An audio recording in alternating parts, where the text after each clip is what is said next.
Most Excel users don't know there are two completely different ways to combine columns, and one of them is way more powerful than the other. Welcome back. Today, we are combining data from multiple columns in Excel. I'll walk you through two methods, the ampersand operator and the CONCAT function, and then we'll tackle a real world example building a full mailing address with automatic line breaks. Let's jump in. Ampersand operator. I've got a spreadsheet with employee first and last names in separate columns. Very common situation. Let's combine them. Click on the cell where you want the full name, type an equal sign, click the first name cell, type an ampersand, then click the last name cell and hit enter. Our names are combined, but they're running together with no space.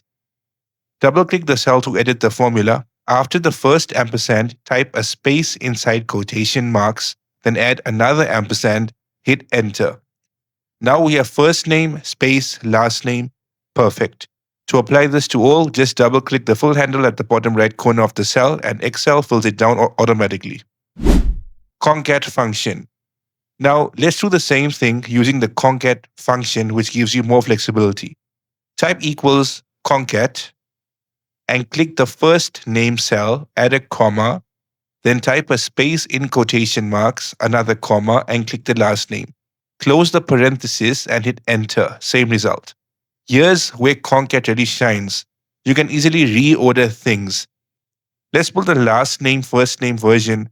Type equals CONCAT and this time start with the last name cell, comma, then in quotes type a comma and space, another comma, then click the first name, hit enter. Now we have the surname first and then the first name later. Exactly what you'd see on a formal list or roster. Paste as values. Quick but important tip. These combined cells contain formulas that reference your original columns. If you delete the first name or last name, the formula breaks.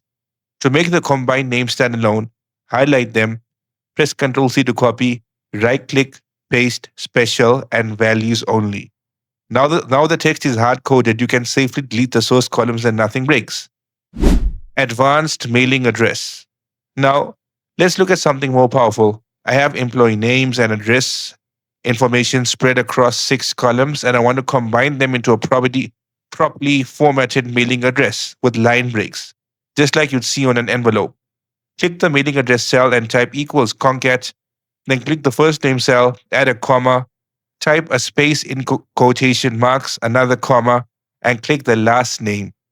Now for the line break, add a comma and type char, C-H-A-R, bracket 10. That's the character code for line break in Excel. Comma, then click the street address cell, another comma, again char 10. Again for the second line break, comma, click the city cell, comma, then in quotation marks, type a comma and a space, another comma, click the state cell, comma, a space in quotation marks, comma, and finally the zip code cell. Close the parentheses and hit enter. The address looks like it's on one line. That's because we need wrap text enabled. Select your mailing address column, go to the home tab and click wrap text. Now you can see the full formatted address, each part on its own line, just like a real mailing label. Double click the full handle to apply to all employees. Amazing, right?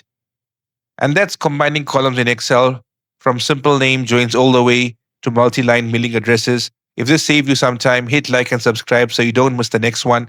Drop a comment below with any tips you'd like covered. I read every single one. See you in the next lesson.